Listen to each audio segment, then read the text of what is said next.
John F. Kennedy was the youngest man ever elected president. At his inauguration, Kennedy told the world that he represented America's youth. Let the word go forth from this time and place to friend and foe alike that the torch has been passed to a new generation of Americans. Kennedy's new generation was the youth of America. In them, Kennedy inspired hope and the promise of a better tomorrow. I've been through 10 presidents, almost 50 years of watching that White House, and that was special. There was a feeling in that administration by these young people who came to Washington that this was a wonderful time, and it was. Number 35, John F. Kennedy, Democrat, 1961 to 1963, 43 years old, from Massachusetts. John Kennedy would be in office for less than 3 years, a fabled 1,000 days. But in that short span of time, he changed history. He changed the American political system. He changed America culturally as well. He became the great role model about how American men should look, dress, act. Kennedy had lived a charmed existence, and it showed.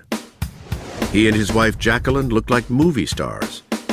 In terms of the Cold War, the Kennedys were the best advertising there was for capitalism. John F. Kennedy was magic. I mean, he lit up a room. People were attracted to him, fell in love with him his entire life, both men and women.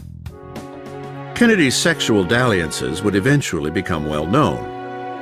But while president, he successfully compartmentalized his private life, including the fact that he suffered from many debilitating illnesses, such as Addison's disease.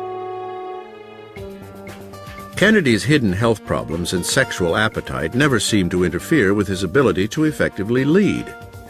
And he did this with an open-door policy. Kennedy was his own chief of staff. He often described himself as the hub in the middle of a wheel. He wanted people coming directly to him and tell him the bad news. Among those who came to JFK early in his administration was the director for plans of the CIA. He wanted the U.S. to secretly launch a scheme known as the Bay of Pigs. The plan called for a group of Cuban exiles to overthrow Castro's communist regime. Kennedy okayed the operation. It was a disaster. Even more surprising was Kennedy's response. There's an old saying that victory has 100 fathers and defeat is an orphan. He thought the only way out was to take complete responsibility. I'm the commander-in-chief. I said this. Following the Bay of Pigs, we have a documented record of a president with a learning curve, a president who had changed his entire method of operating based upon the fact that he bore sole responsibility for the failure at the Bay of Pigs.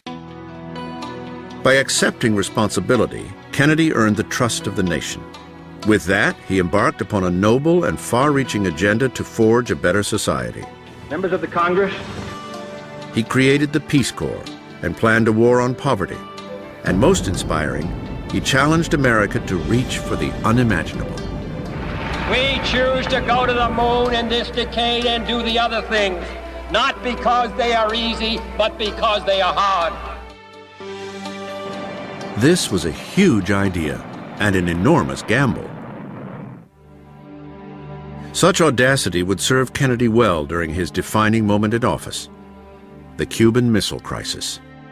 On October 16th, 1962, President Kennedy called me in the morning and said that he had received a briefing from the CIA which showed through aerial photographs that the Soviet Union had just placed, or was in the process of placing, in Cuba bases for medium and intermediate range nuclear missiles that were capable of delivering a nuclear payload almost anywhere in the United States. A week later, Kennedy spoke to the nation. The purpose of these bases can be none other than to provide a nuclear strike capability against the Western Hemisphere. I've never heard a more chilling speech. I thought, wow, he's saying we may go into thermonuclear war. And in fact, I think we were that close. A cold warrior at heart, but not a hawk, Kennedy refused the advice of military commanders who pressed him to launch an airstrike on Cuba. Instead, Kennedy kept a cool head and chose a conciliatory course of action in his negotiation with Soviet leader Nikita Khrushchev. Together, they forged a peaceful conclusion to the crisis.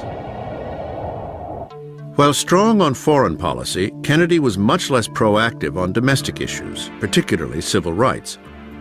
At least until 1963, when he personally watched television reports of the violence in Birmingham, Alabama. There, Martin Luther King Jr. was leading a massive protest against segregation. And the scenes of fire hoses tearing the skin off of young children's backs who were marching peacefully and dogs attacking protesters, it changed the public mood in the North and changed the public mood nationally, and it changed the mood within the Kennedy administration.